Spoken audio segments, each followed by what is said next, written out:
The NCAA has made it clear the transfer portal doesn't exist anymore, and Rob Wright from Baylor to BYU proves it. This is Locked On Big 12.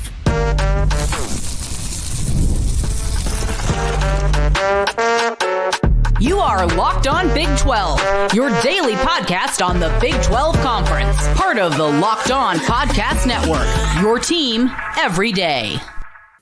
Happy Thursday, everybody. Welcome into Locked On Big 12. I'm Drake Toll from America's #1 Big 12 podcast, Locked On Big 12. Thank you for making this show your first listen every single day. That is Cameron Stewart of Locked On Baylor, who you all love, especially his takes on BYU. He's here to apologize for those. We will start with the transfer portal no longer existing. If Rob Wright had a contract with Baylor and broke it, is that legal? And how do you get away with that? Well, it's because the transfer portal is all of Fugazi. And then Cam asked me if he could come on this show and apologize to BYU fans for getting a couple things wrong on the initial emotional response that he gave. We'll get into Rob Wright to BYU from Baylor. And then at the end of the show, Texas Tech is rich, like rich, like oil money rich, and could take over the conference if you hit subscribe. We get to keep our jobs. Cam, before we get into the transfer portal not existing, we talked about the kid from Wisconsin who went to Miami, and Wisconsin said, hey, no, you're on an NIL contract. And he was like, well, you can't handcuff me to your desk. So he still got to go to Miami.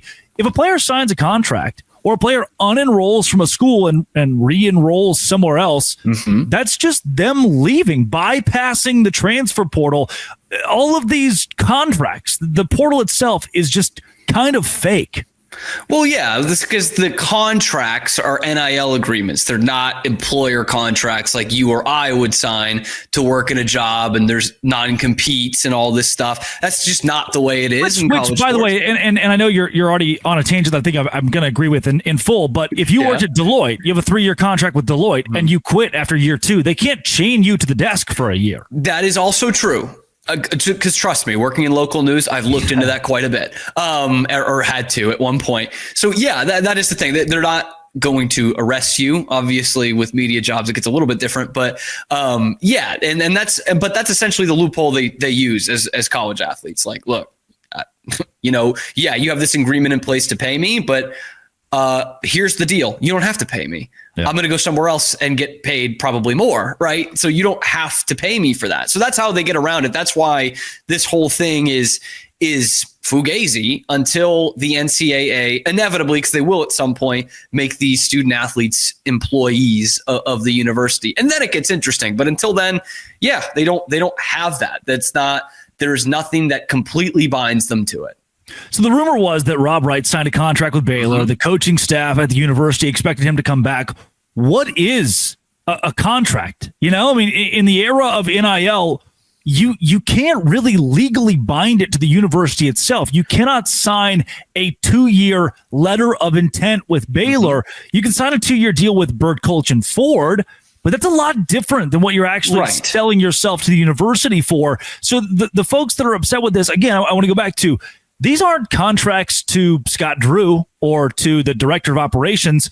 These exist within almost a third party, a separate entity of what Baylor is.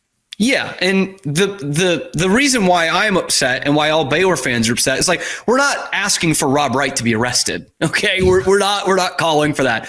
Who knows? Maybe when they're employees someday, maybe. But we're not calling for that. We're just saying that it's just kind of bush, man.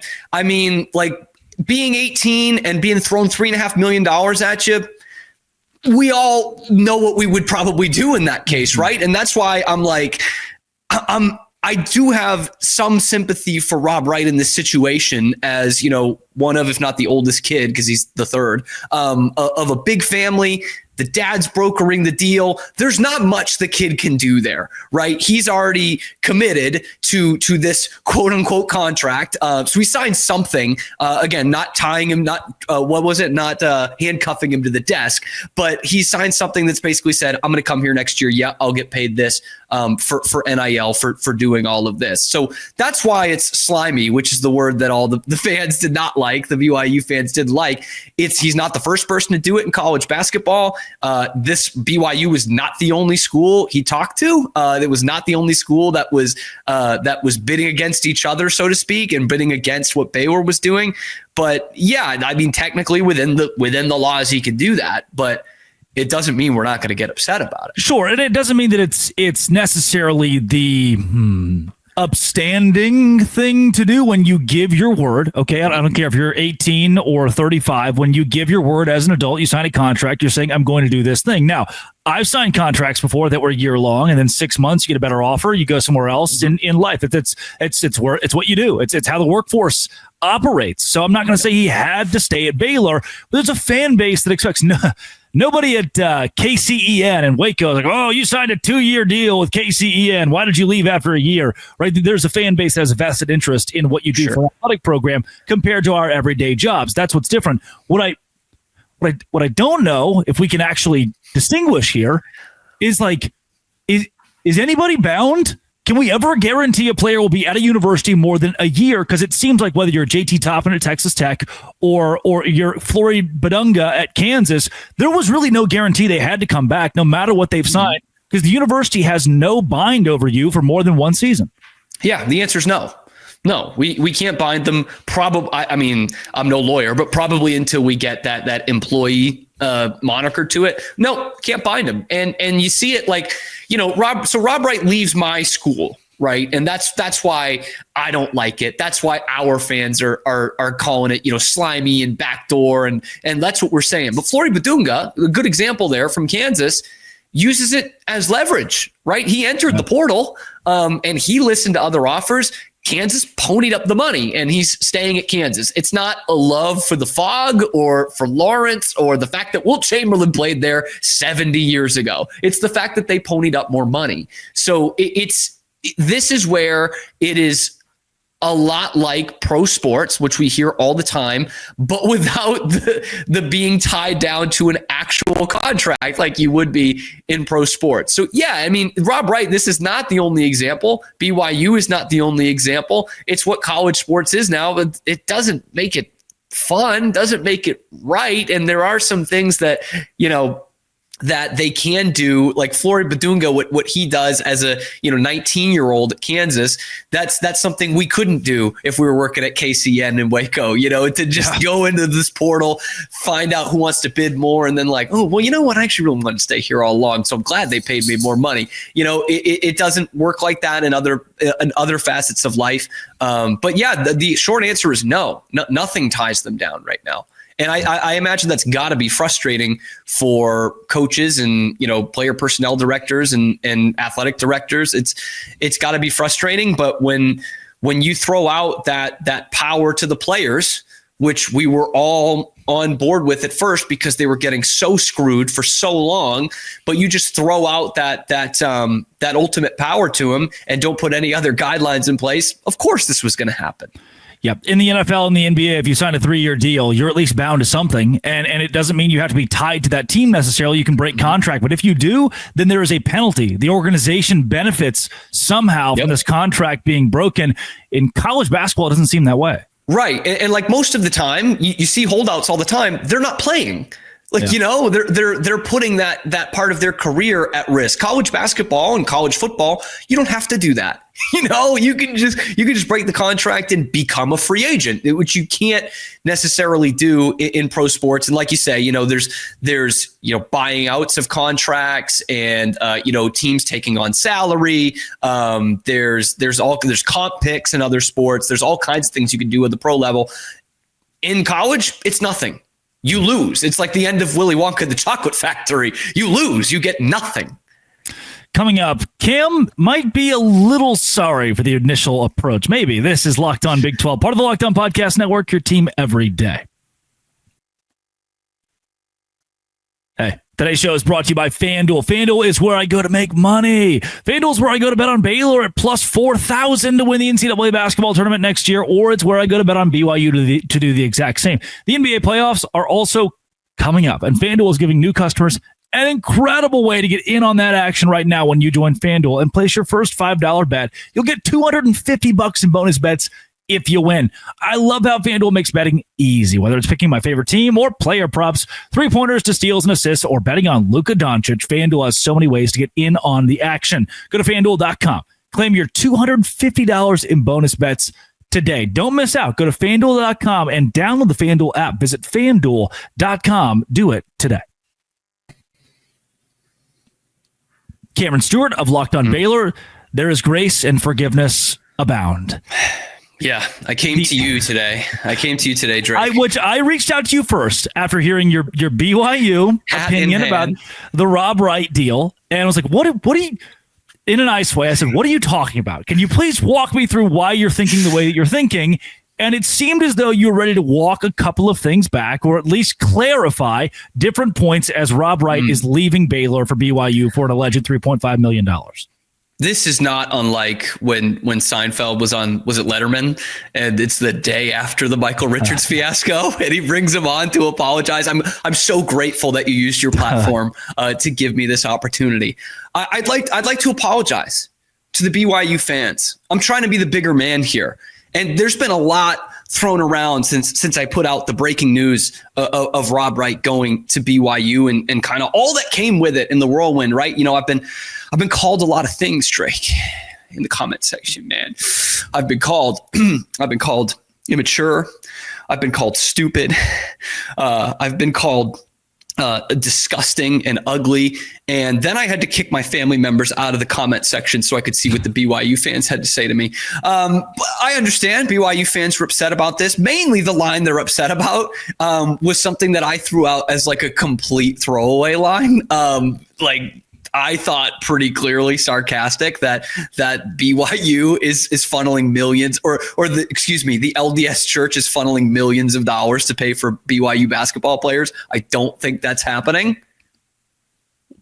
No, seriously, I don't think that's happening. And I just kind of threw it out as a line that they're building temples to get more basketball players. No, I don't think that's true. And BYU fans have let me know.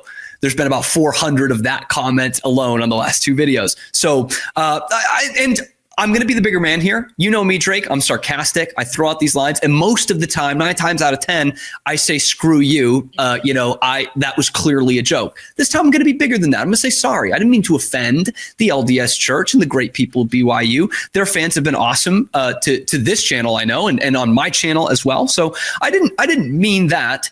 But if in terms of, me calling this slimy, and the dollar figure that's thrown out there and those kinds of things, my apology more kind of sounds like this. I'd like to take this chance to apologize to absolutely nobody. Look, I didn't mean the LDS Church thing. That was a joke. It didn't go over well. But in terms of the other stuff I reported, I'm sticking by it. I've got my sources. I trust these sources. I'm sticking by that. And in conclusion, I consider myself a man of faith. Oh. Okay. That's a deep drive to left field. But I didn't mean the first part. That was supposed to be a joke. But the rest of it, I am sticking by. That's the nature of college basketball, man. And if BYU is going to be the superpower that they think they're going to be, like, see what people say about Duke and Kansas and Kentucky and UConn. Sure. Like, I'm going to give a little hint to you guys. It doesn't matter if you're winning. It doesn't matter what podcasters say. So I'm not going to apologize about that part. But certainly I didn't mean to offend the entire LDS faith. Didn't mean to do that. The LDS faith, which does not fund BYU basketball. There it is. That's the clarification we were looking for. As far as I know. As Locked On is based just outside of Ogden, Utah. It is very good. I've gotten threats. Very good that we clarify that. David Locke, if you're listening. And the reason, Cam, that it was close to me, I texted you 17 times to try to get you on to do this together, is because I've gotten a lot of comments on my own show about, the clarification that the Church of Jesus Christ of Latter-day Saints faith and its members, that's first reference, second reference, LDS. Yep. They do not tithe to the BYU basketball team. They do not tithe to BYU football. What instead, and I don't want to discount a faith, discount a sect of Christianity and evangelism that is so powerful and fast growing, and I think does great things for the Big 12 Conference based on BYU's success as a university. I don't want to discount them. I actually am very, I'm inspired is an interesting word, but it's cool to see that they have committed to this, to like the honor code. Like, we want to win in football and basketball. We're committed to an honor code. It's insane to see a university that is so strict about these things, but can compete at the highest level. Harding University does it at the D2 level because they're D2. But this is BYU in a Power 4 conference, and they do it so well. And it's the fine line you have to balance of, and Jerem Jordan said this on the show a couple weeks ago, BYU's rich. The donors are rich, and we don't want to. We're not actually apologizing for that. It's just above table now. Now BYU can actually do things for that, and the same as Alabama fans, the same as Ohio State fans. We want to see the athletic department do well, and the better the athletic department does at Alabama, the more we have this frugal, fragile, oh, cool, I got to root for the Tide this year. At BYU, the better that athletic department is, it becomes a vessel. It becomes a mission that spreads the LDS faith across the world. And I do think, and I know we talk about this a lot because Utah is also in this boat in a lot of ways. And there are some BYU fans who aren't LDS members, but their whole university is built around a much larger thing than sports. And their donors at the same time still want to see sports win. And they've got deep pockets, so they pay for it. And by the way, it's not lost on these two Baylor alums. Like, Baylor does the same thing on a smaller scale. They don't have as big an alumni base or a fan base. But hey, I've seen a dia. A dia, one singular day. If you give a Doritos Locos taco to an antebellum woman, that's like bringing a BYU student to a dia. But yeah, I mean, it is similar, just obviously on a bigger scale at BYU. So that's not lost on me. I'm old enough to remember the 2011 Cougars basketball team and what they gave up for that higher calling of Brigham Young University. They probably suffered, losing a Final Four chance because of it. So I agree with everything you said in there. And you see it with that 2011 team. You see it with when they don't play on Sundays. So far be it from me doing the Baylor show to knock a religious school like that. I just thought it was a throwaway line. I guess I didn't make it clear. Yeah, I'm not sure if you did. Listening back to the show, an emotional reaction for sure. Well, of course, yeah. That's the other thing. I'm gonna be emotional. Well, and to be honest with you, I've had BYU fans and Texas Tech fans and UCF fans say, hey, we love when Cam comes on Locked On Big 12 because the dynamic is so fluid and it creates a lot of entertainment. And you and I have worked together in media for the better part of 4 years now. And so it's natural. And I don't want this to be, they had that loser on again. Cam says stupid stuff publicly sometimes. I say stupid stuff privately pretty often. Yeah. Not always about the LDS faith, but I say stupid stuff privately. Cam just accidentally did it in front of a microphone and took the jest too far. Cam, thank you for apologizing to all the BYU fans of the world. Yes, and thank you for texting me today saying, hey, buddy, I'm going to save your career here. I appreciate that. It was going down in flames. It's my two best viewed videos in like a month. But that's what I, oh my, wow, it's going dark out there in Valonia. But yeah, I just didn't, there are some times where a couple hundred people comment that you're like, ooh, okay, I should probably address this because that isn't what I meant. I'm going to stand by the rest of the stuff. Like, because people wanted me to apologize about the other information. Not going to do that. But we had a great time in Provo, man. I mean, I can't risk that again. I can't risk not getting a Cougar tail. Jake Hatch has talked me through this. He's basically been like my sponsor. So it's been an interesting couple of days. Coming up, Texas Tech is rich, like oil money rich. This is Locked On Big 12, part of the Locked On Podcast Network, your team every day.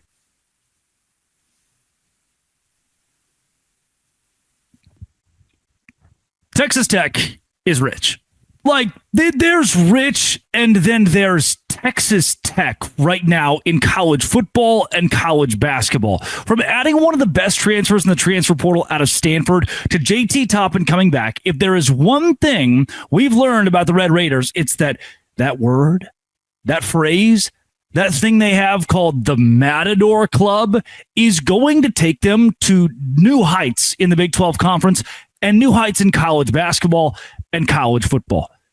What you have to understand about Texas Tech is they are, and this might upset some Texas Tech fans, but kind of that 8-4 is what you're used to in football a lot of years. Basketball has gotten much better. They've been really good under multiple head coaches in tumultuous situations. Chris Beard leaves to go to a different conference, Big 12 conference school at the time in Texas. Then Mark Adams steps up. Turns out his wife, it's complicated. His brother died, so his wife became his brother's wife, and everybody's like, that's a little weird. And then some more stuff went down. We decided Mark Adams, not a nice guy. The Grant McCaslin, who had great success at Texas Tech, was at Baylor as an assistant, steps up and becomes the head coach of the basketball team at the university. How about the guy, Joey McGuire, the football coach? Like, we talk about blue collar, pull yourself up by the bootstraps and make things work. Texas Tech embodies that, as rich as they are. And I'll explain the whole richness in a second. They embody that in who they've hired as their head coaches. McGuire was like the associate head coach at Baylor, had never been a head coach in college football, had not been a major coordinator in college football. He was just the associate head coach, the guy who led all the recruiting. And Texas Tech is like, well, he's nice and cool and stuff. Maybe we'll take a chance on him. Legitimately, it was a chance. Yes. Great high school head coach. Yes, great recruiter. But could he be an actual head coach at the Power 5 level? I'm not sure anyone knew the answer of that or the answer to that to be yes. And Texas Tech said, we'll take him. And now donors love the guy. College basketball. Grant McCaslin had been an assistant at a high level, had coached at Arkansas State, went to North Texas, went to a couple of NCAA tournaments. But could you promise that guy who had never been a power level head coach, like Kelvin Sampson was a power level head coach. Houston was hiring a coach that they knew could win. You didn't necessarily know that about Grant McCaslin in a conference like the Big 12. To ask him to take over for the guy who married his dead brother's wife, can you come in and like damage control this situation? And then he does. And when he does, he's revolutionary. You have two blue collar head coaches. And what you did with those blue collar head coaches is said, hey, we'll kind of unload the Brink truck. We'll kind of give you all the money that you want in college basketball. The Matador Club tweets, you see the momentum, you see the wins, you see what you're building. So why wait? The time is now. Join the team that's changing the game. The Matador Club. Now, the Matador Club is their version of the Royal Blue Collective of BYU and GXG or whatever it is at Baylor. Every university, it seems like, now has this fun acronym or name for what they're doing in NIL. And for Texas Tech, the Matador Club is built steep in old-timey oil money. They decided, it's the toughest part about Texas Tech, they decided, hey, we now understand in a better sense, we're in Lubbock. And I don't know if you've been to Lubbock. No offense, because I grew up in Valonia, Arkansas. That's where I'm sitting right now as I record this.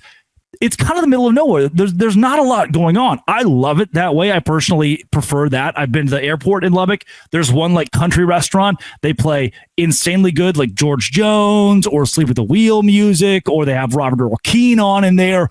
I like Lubbock.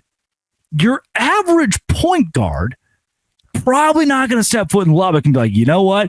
Yeah, that's going to be a fun college experience. You have to bring in, and then the same goes for Waco. The same goes for Provo, Utah, for a lot of players who don't want to follow the honor code. The same goes for a few of these Big 12 schools, or Ames, Iowa. But what Texas Tech does, they say, hey, now we understand we're at a disadvantage because we're not in Dallas. We're at a disadvantage because West Texas, if we only got to recruit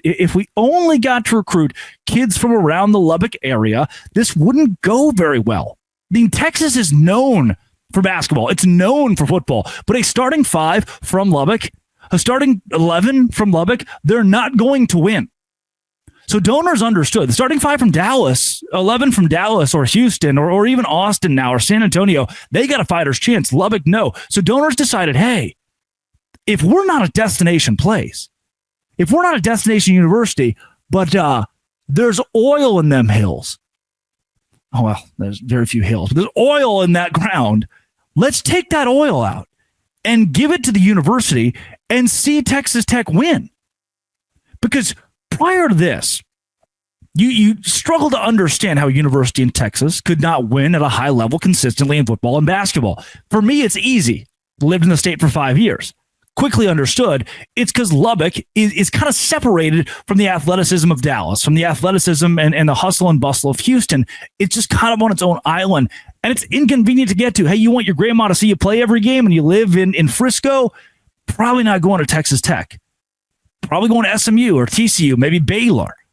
So you're already at a disadvantage if you're the athletic department in Kirby Hocutt. So the Matador Club says the best way to fix that, the best way to do it is to say JT Toppin, how does $4 million sound? Yves Missi, who plays for the Pelicans, is making like $2.5 million. He got drafted to the NBA.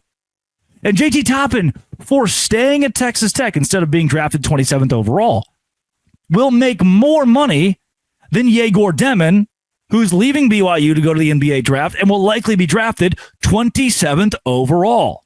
What would you do? The Matador Club said it's done. We're tired of being the school in Texas that just couldn't pull its weight. That was in a power conference but was always kind of mediocre. If we spend the money and we have coaches that don't allow money to corrupt themselves. Hello, Jimbo Fisher. Hello, coaches that go to a major power level. Hello, Matt Rule to the NFL. Nick Saban to the NFL. That when the big dollars are there, they kind of fall apart. They can't meet the expectation. We don't want those guys. We want Joey McGuire, the coach from Cedar Hill. We want Grant McCaslin, who was a longtime assistant at Baylor and had to go coach at Arkansas State. Those are the guys we want. So when we do give them millions of dollars and a key to a Porsche, they understand its value and they drive it carefully right to a national championship.